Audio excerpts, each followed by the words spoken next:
For thousands of years, the general public thought that the Earth was flat and everything revolved around it. Then, Nicolaus Copernicus said that the Earth wasn't flat and definitely not the center of anything. One of the first things we're taught as a baby, as a toddler. The Earth is round, and they just pound this into you. Most of us go through our lives without ever doubting this assertion. What you learned in kindergarten. It generally goes unchallenged as an obvious fact, rather than a debatable claim. Kindergarten. Fuck what you know. You need to forget about what you know. That's your problem. Forget about what you think you know. Just our ego that supported the idea that we are in the center of all. It kind of made sense when you thought about it. Kindergarten. There's a problem with being inexorably connected to your first belief. When you have an idea and it's in your head, it's very difficult for people to shake that idea, and they start arguing that idea becomes a part of their identity. And they dig their heels in deeper Yes. when an opposing view is presented Because to them. they connect themselves to these ideas. Right. It is who they are. If you see something repeat 100 times, that's reality. It's just something that becomes true just because you heard it often enough.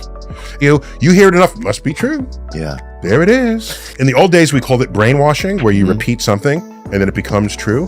That's hijacking this feature of our evolutionary brain. So you try to sift through what is true, and it must be that which was repeated often enough. You are comfortable in your ignorance, and you don't even know your ignorance because you came to it from having learned, but only up to a point.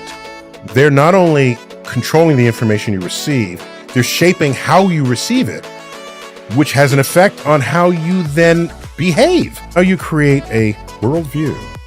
You create an understanding of how things are, either because someone convinced you or you convinced yourself.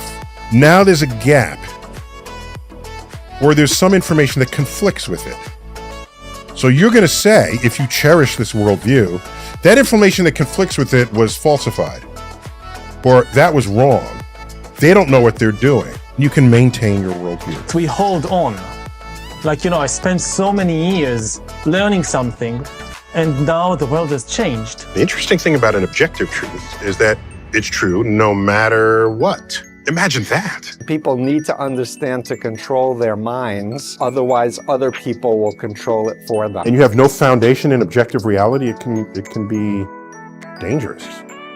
If your personal belief system does not have correspondence in objective reality, that's an unhealthy situation for civilization to be in. Not everybody can be a robot polisher. We feel that academia, as the holder of truth, plays an essential role, particularly today.